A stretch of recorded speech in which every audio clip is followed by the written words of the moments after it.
नमस्कार। इस नए वीडियो में आज आपका स्वागत है। इस नए वीडियो में आज हम जानेंगे कि किस तरह अपनी ट्रेनिंग ऑफ माइंड के द्वारा हम डिप्रेशन से बाहर आ सकते हैं। और जब हम कहते हैं कि हम डिप्रेशन से बाहर आ सकते हैं तो इसके लिए हमें पहले कुछ बिंदुओं पर विचार करना पड़ेगा। डिप्रेशन क्या होता है, आप डिप्रेशन में कैसा अनुभव करते हैं, या डिप्रेशन के दौरान आप सिमट क्यों जाते हैं, आपको ऐसा क्यों लगता है कि जैसे आप दुनिया से कटकर अंदर सिमट गए हैं। और डिप्रेशन से बाहर आने के लिए हम कौन कौन से अलग अलग तरीके अपनाते हैं, जिनमें से पहला तरीका आज हम जिसके ऊपर चर्चा करेंगे, अपने माइंड को ट्रेन करके, अपनी माइंड पावर को इस्तेमाल करके डिप्रेशन से बाहर आने का है। डिप्रेशन एक असलियत में बीमारी होती है या डिप्रेशन सिर्फ एक आपका ख्याल भर है? कहीं ऐसा तो नहीं कि आपके शरीर में कुछ नहीं होता हो और ये सिर्फ आपके दिमाग का वहम है कि आप डिप्रेशन में हैं और डिप्रेशन आपको परेशान करेगा? आधुनिक मेडिकल आविष्कारों ने, खोजों ने, इन्वेंशंस ने ये जाहिर किया है कि डिप्रेशन असलियत में एक बीमारी है जो आपकी ब्रेन सेल्स को प्रभावित करती है। यह आपके अंदर सैडनेस पैदा करती है, आपके शरीर में एक वीकनेस पैदा करती है, एक फ्रस्ट्रेशन पैदा करती है, जैसे आपके शरीर की सारी ऊर्जा खत्म हो गई है। आप कुछ भी काम करना चाहते हैं लेकिन वो काम कर नहीं पाते हैं। तीसरा पक्ष इसका है कि इमोशनल स्फीयर पे आप डिप्रेशन का बड़ा भारी असर देखते हैं। आप अपने आप को या किसी दूसरे व्यक्ति को कोई पॉजिटिव सजेशन देने की स्थिति में नहीं रहते। आप चीजों को पॉजिटिव तरीके से नहीं ले पाते। आपको अपना चारों तरफ का वातावरण ऐसा लगता है जैसे हर कोई आपके ऊपर अविश्वास कर रहा हो और आप स्वयं भी अपने ऊपर अविश्वास सा करने लगते हैं।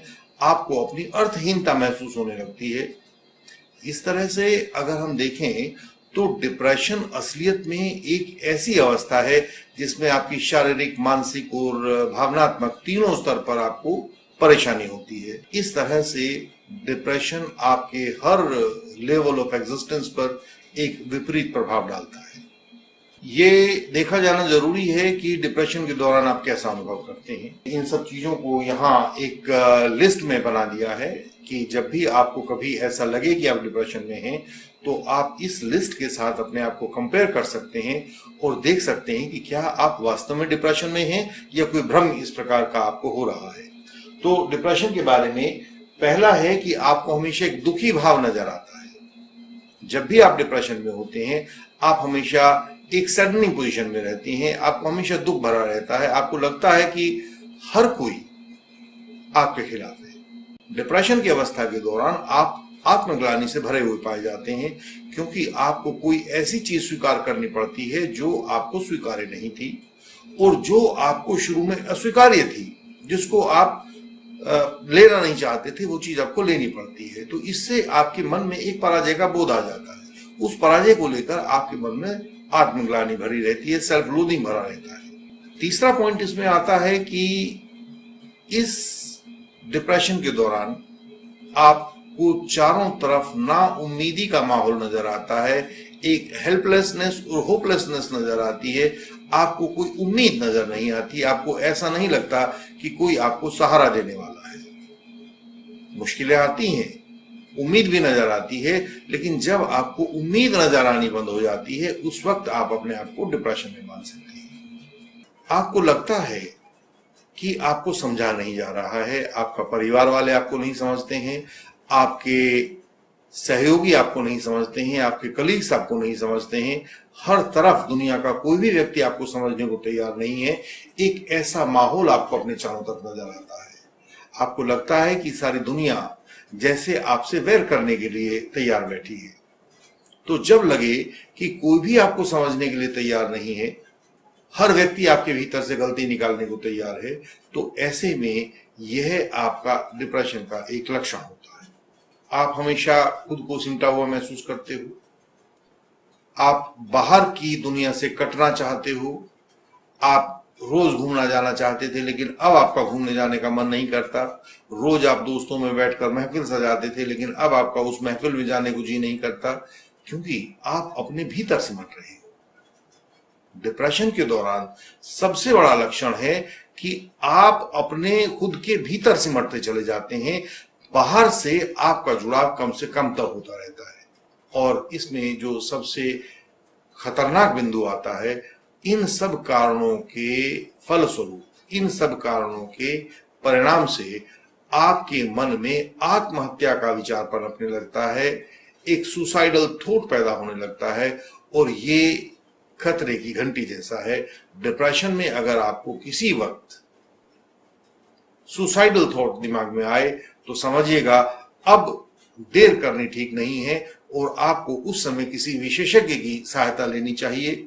वो विशेषज्ञ कोई भी हो सकता है, वो आपका माइंड पावर को समझाने वाला व्यक्ति हो सकता है, मोटिवेशनल टीचर हो सकता है, मेडिकल एक्सपर्ट हो सकता है, या कोई आपका योगा टीचर हो सकता है। लेकिन आपको एक एक्सपर्ट की सहायता उस समय जरूरी हो जाती है। डिप्रेशन बेसिकली आपकी इवोल्यूशन के दौरान पैदा हुआ एक तकनीक है। जिस समय आप अपना विकास कर रहे थे, छोटे जीवों से लेकर बड़े जीवों तक, बड़े जीवों से लेकर स्तनधारियों तक, स्तनधारियों में भी मनुष्यों तक, जब आप अपना विकास कर रहे थे तो उस विकास के दौरान आपके सामने अनेकों अनेक चुनौतियां आई। उन चुनौतियों से बचने के लिए आपने दो मोड इस्तेमाल किए, फ्लाइट और फाइट। या तो आप मुश्किल से लड़े, लड़के मुश्किल को पराजित किया, अगर आप उससे लड़ नहीं पाए तो आप फ्लाइट कर गए, भाग गए। लेकिन कई बार ऐसा होता है कि एक तीसरा विकल्प आपको चुनना पड़ता है।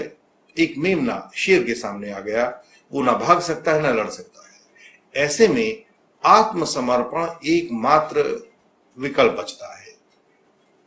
इस आत्मसमर्पण से, इस सबमिशन से आपके जिंदा रहने की संभावनाएं बढ़ जाती हैं। हो सकता है कि आपका शिकारी आपको छोड़ दे। तो डिप्रेशन उन अवस्थाओं में होता है जब मुश्किल से ना तो आप लड़ पा रहे हैं, ना मुश्किल से आप भाग पा रहे हैं, ना मुश्किल आपको छोड़ती है, ना आप मुश्किल को छोड़ते हैं। तब क्या किया जाए? उन अवस्थाओं में सबमिशन, आत्मसमर्पण किया जाता है और वह आत्मसमर्पण आपके अहम पे चोट करता है, आपका अहम तिलमिला जाता है। इस ही तिलमिलाने से आपके भीतर एक पराजय का बोध पैदा होता है और ये पराजय आपके डिप्रेशन का मूल कारण है। डिप्रेशन के दौरान अगर आप अपनी मानसिक स्थिति का अध्ययन करेंगे तो आप ये पाएंगे कि आपका मन और आपका शरीर दोनों भीतर सिमटे जा रहे हैं। और वो भीतर क्यों सिमट रहे हैं? क्योंकि आपका मन आपके शरीर को आगे नहीं बढ़ने देना चाहता। आप घूमने के लिए जाना चाहते हैं, आप दोस्तों से मिलने के लिए जाना चाहते हैं, आप ऑफिस जाना चाहते हैं, अपने काम पर जाना चाहते हैं, लेकिन शरीर साथ नहीं देता। शरीर में शक्ति नहीं है, शरीर बिल्कुल डूब गया है। हमें इस बात पर थोड़ा सा विचार करना है कि ऐसा क्यों होता है, क्यों आप अपने भीतर सिमटे रहते हैं। मैं आपको यहाँ एक डायग्रामेटिक रिप्रेजेंटेशन दिखाता हूं कि किस प्रकार से आप अपने शरीर और आत्मा के बीच में किस प्रकार से जुड़े रहते हैं। आप देखेंगे सबसे जो बाहर का तल है वो आपके शरीर का तल है। इस ही शरीर के द्वारा आप अपने संसार से जुड़े रहते हैं और आपके केंद्र में आपकी आत्मा है जो अनंत ऊर्जा का भंडार है।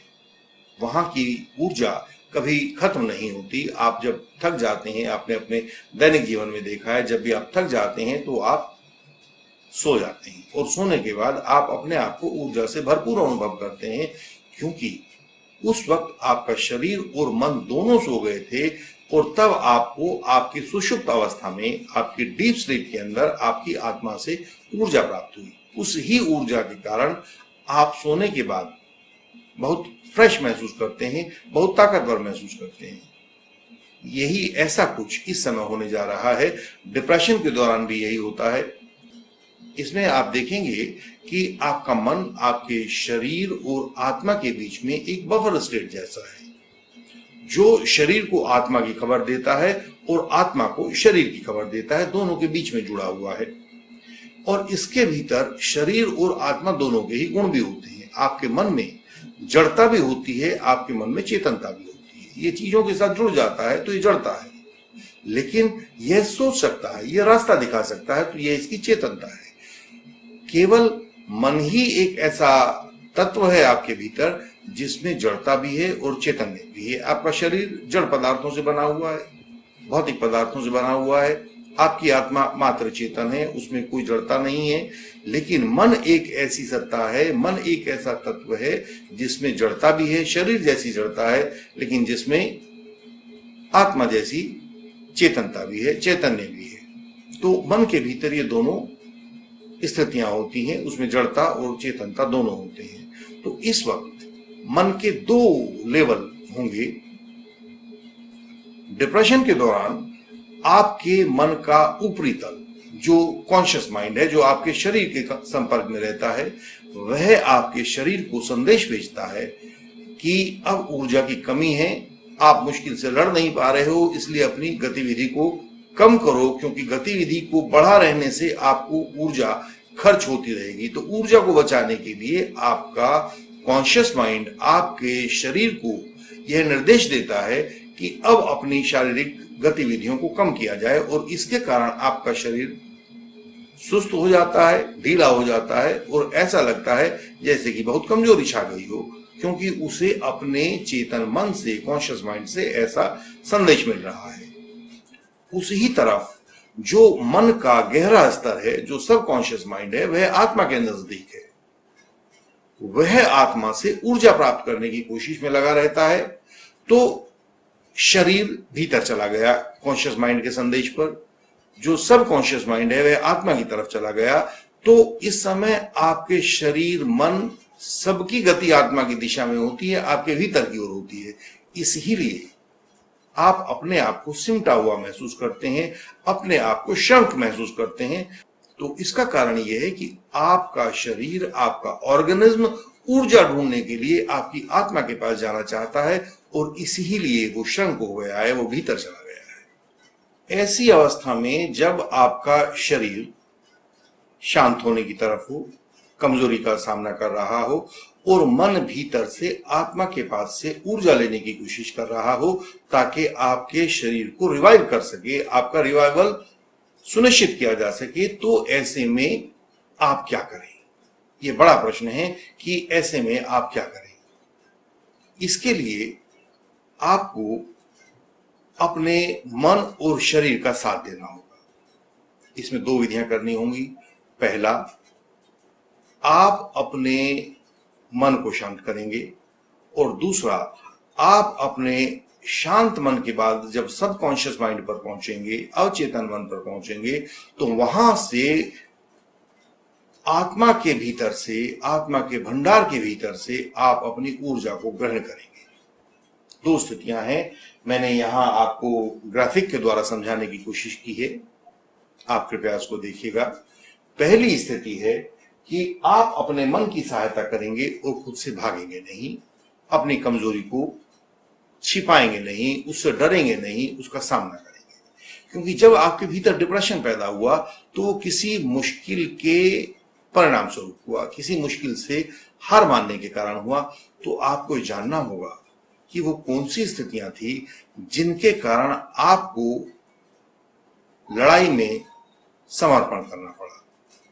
वो कौन सी परिस्थितियां थी जिसके कारण आपको शक्ति की कमी का अनुभव करना पड़ा। आप इसको जब तक अपना अध्ययन नहीं करेंगे, बैठ के इसके अपने भीतर झांकेंगे नहीं, तब तक रिवाइवल का रास्ता साफ नहीं होगा। क्योंकि अब आपको ऊर्जा बटोरनी है, अपनी आत्मा के भंडार से ऊर्जा लेनी है, तो वो तब तक संभव नहीं होगा जब तक कि आपको ये ना पता लगे कि आपको किस कार्य के लिए ऊर्जा लेनी है, कितनी ऊर्जा लेनी है। तो इसकी जानकारी तभी संभव हो पाएगी जब आप अपना स्वाध्याय करेंगे, अपने भीतर बैठकर झांकेंगे और मेडिटेशन करेंगे। विधि यहां इसमें सुझाई गई है कि आप लंबे और गहरे सांस भरें, शांत बैठ जाएं, आरामदायक आसन पर बैठें, और जिस कमरे में आप बैठें यदि उसमें प्रकाश कम हो, उसमें लाइट कम हो तो अच्छा रहेगा।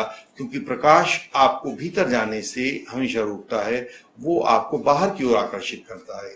बाहरी दुनिया में रंग बहुत हैं, तो उन रंगों से अभी आपको कुछ समय के लिए बचना है जब तक डिप्रेशन से उबरने की कोशिश कर रहे हैं। तो अगर ऐसे में आपको प्रकाश कम मिले तो उस वातावरण में आपको सहायता होगी। अंधेरे कमरे में शांति के साथ एक बहुत आरामदायक आसन पर बैठ जाएं, भीतर लंबा सांस भरें। जब आप भीतर लंबा सांस भरेंगे तो उस सांस को अपनी छाती में या कंठ में नहीं भरेंगे, आप उसको अपने पेट तक ले जाएंगे। पूरा पेट आप अपनी सांस से भर लेंगे। जब आपका पेट सांस से भर जाएगा, उस पूरी सांस को एक फ्लो में एक साथ बाहर निकाल देंगे।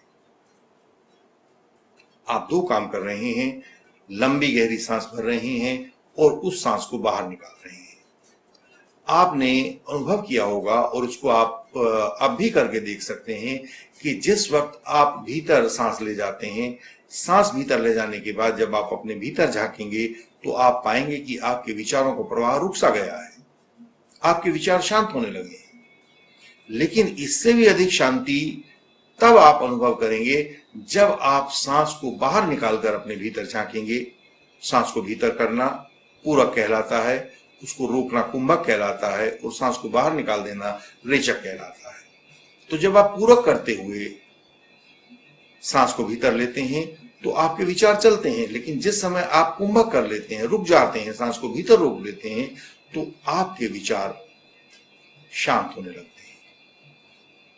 जब आप हवा को रेचक कर देते हैं और वहीं अपने आप को रोक लेते हैं, उस वक्त अगर आप अपने विचारों को देखेंगे तो वो बिल्कुल ही शांत हो जाते हैं।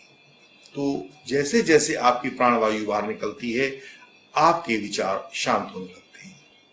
यह आपके चेतन मन को शांत करने का सबसे सही और सरल तरीका है। आप गहरी सांस भरें और उस सांस को एक फ्लो में बाहर निकाल दें, क्षण भर के लिए रुकें, एक मोमेंट के लिए रुकें और फिर सांस को दोबारा लें। तो ये जो मोमेंट आप रुकेंगे सांस निकालने के बाद, यह आपके कॉन्शियस माइंड को धीरे धीरे शांत कर देगा और आप एक सुंदर थॉटलेसनेस की अवस्था में पहुंचेंगे। थॉटलेसनेस की अवस्था में हम इसलिए पहुंच रहे हैं क्योंकि जब तक आपका कॉन्शियस माइंड बीच में रहेगा, वो आपके सब कॉन्शियस माइंड तक हमें जाने नहीं देगा। सब कॉन्शियस माइंड तक पहुंचने के लिए हम अपने कॉन्शियस माइंड को शांत करना चाहते हैं और उसके शांत करने का तरीका है सांस लंबी गहरी लें और उस सांस को एक फ्लो में बाहर निकाल दें। एक फ्लो में सांस को बाहर निकालने के बाद आप क्षण भर के लिए रुकें और तब दोबारा सांस लें। 10-15 बार ऐसा करने से आप में अद्भुत शांति आपको प्राप्त होगी। इस शांति को आप उसको अनुभव करें और अपने मन को शांत करें। स्टेप 2 के तहत जब आपका कॉन्शियस माइंड शांत हो जाता है और आप अपने सब कॉन्शियस माइंड के पास पहुंच जाते हैं, उस वक्त आपको ऊर्जा ग्रहण करनी है। अपनी आत्मा के विशाल भंडार से ऊर्जा ग्रहण करनी है और उसको ग्रहण करने का एक बहुत सुंदर तरीका है, आपका जो कॉन्शियस माइंड है, जो पहले लेवल पर आपने जिसको चेक किया था, पहले लेवल पर फर्स्ट स्टेप में जिसको आपने शांत किया था, वह हमेशा तर्क के सहारे चलता है, लॉजिक के सहारे चलता है। लेकिन जो दूसरा माइंड है, आपका सब कॉन्शियस माइंड है, यह अवचेतन मन है। यह तर्क से कोई लेना देना नहीं है। यह तो आपके भावनाओं के तहत काम करता है। जैसी आपकी भावना होगी, जैसा आप सजेशन देंगे, वैसा ही आपका सबकॉन्शियस माइंड करने लगेगा। मन के हारे हार है, मन के जीते जीत। उसका कारण यही है कि आप अपने मन को जैसी भावना देंगे, आपका सबकॉन्शियस माइंड वैसी ही भावना को ग्रहण करेगा और आपको परिवर्तित कर देगा। तो यहां इस समय आपको अपने रिवाइवल के लिए ऊर्जा की आवश्यकता है, जो ऊर्जा आपके आत्मा में उपलब्ध है। तो आप अपने सबकॉन्शियस मन को, अपने सबकॉन्शियस माइंड को यह भावना देंगे कि वह आपकी आत्मा से ऊर्जा को ग्रहण करे और आप महसूस करेंगे कि आप ऊर्जा से भरते चले जा रहे हैं। ऊर्जा लगातार आपको प्राप्त होती जा रही है। आपके केंद्र से ऊर्जा प्राप्त होती है। आपकी सारी ऊर्जा है भी आपके केंद्र में ही। आप ये देखेंगे, ये अनुभव करेंगे कि वहां उस केंद्र से धीरे धीरे धीरे धीरे आप ऊर्जा से भरते चले जा रहे हैं।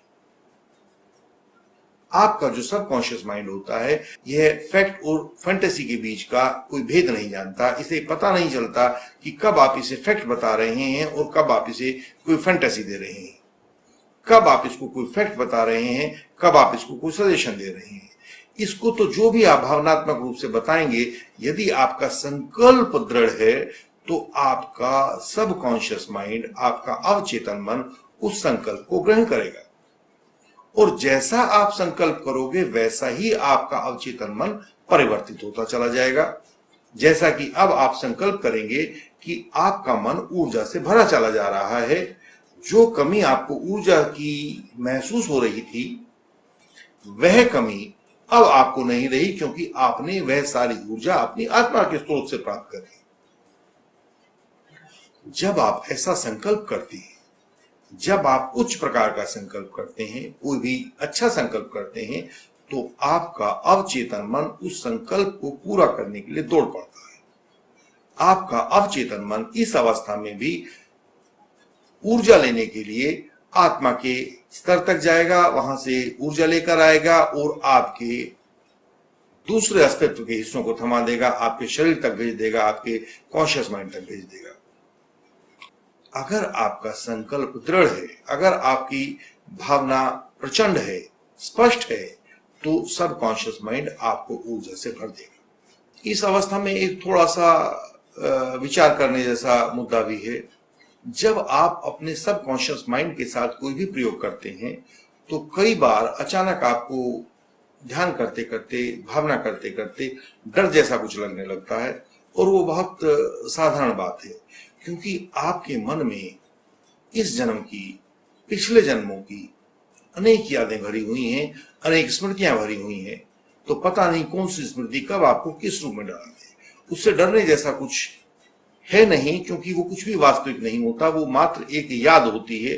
तो उस याद से बचने के लिए आप आंखें खोल सकते हैं, फिर दोबारा लंबी गहरी सांस लेंगे, अपने मन को शांत करेंगे और दोबारा अपने सबकॉन्शियस माइंड के पास पहुंच जाएंगे, ताकि आप उसे ऊर्जा प्राप्त करने में सहायता कर सकें।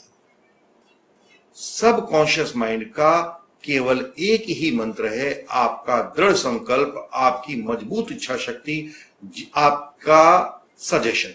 जितना बेहतरीन सजेशन आप देंगे, जितना मजबूत सजेशन आप देंगे, आपका सबकॉन्शियस माइंड उसको उतनी ही आसानी से ग्रहण करेगा और उसको उस ही रूप में परिवर्तन के लिए ग्रहण करेगा, आपको परिवर्तन के लिए आगे बढ़ ले चलेगा। सबकॉन्शियस माइंड के साथ इस प्रयोग को करने से 20-25 बार अगर आप करेंगे तो आप ऊर्जा से सराबोर हो उठेंगे।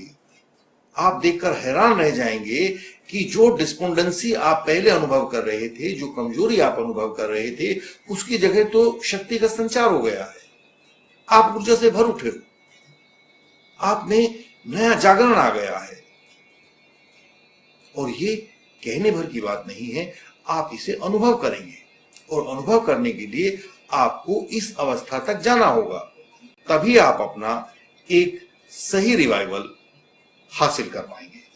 यहां मन के बारे में थोड़ा सा समझ लेना जरूरी है कि आपका जो मन है वो कोई एक वस्तु जैसा नहीं है, क्योंकि वह शरीर और आत्मा के बीच में एक बफर स्टेट जैसा काम करता है, एक जड़ और एक चेतन को मिलाता है, तो इसलिए इसे निरंतर गतिशील बने रहना पड़ता है। तो आपका मन मन नहीं है, बल्कि एक मनन है, ये एक प्रक्रिया है। Your mind is not mind, your mind is a thinking.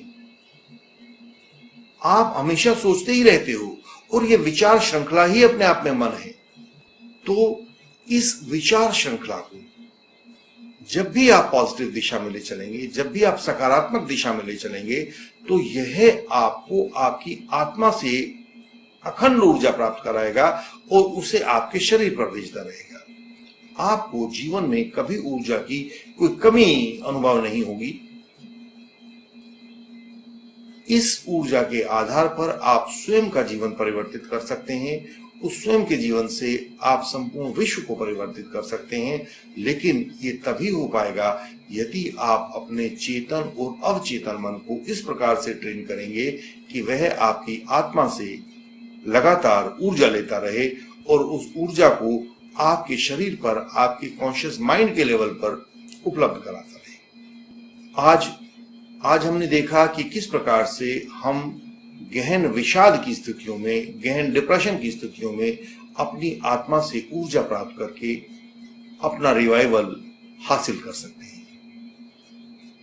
अगले वीडियो में हम देखेंगे कि मेडिकल सहायता से कैसे हम डिप्रेशन से बाहर आएं, और मैं आपको उसके विषय में कुछ होम्योपैथिक मेडिसिन के बारे में अध्ययन करके बताऊंगा कि किस प्रकार से होम्योपैथिक मेडिसिन आपको डिप्रेशन से बाहर निकालती हैं, और वह आपके लिए बहुत उपयोगी इंटरेक्शन साबित होने वाली है। लेकिन जब तक हम उस वीडियो को लेकर प्रस्तुत हों, तब तक के लिए नमस्कार।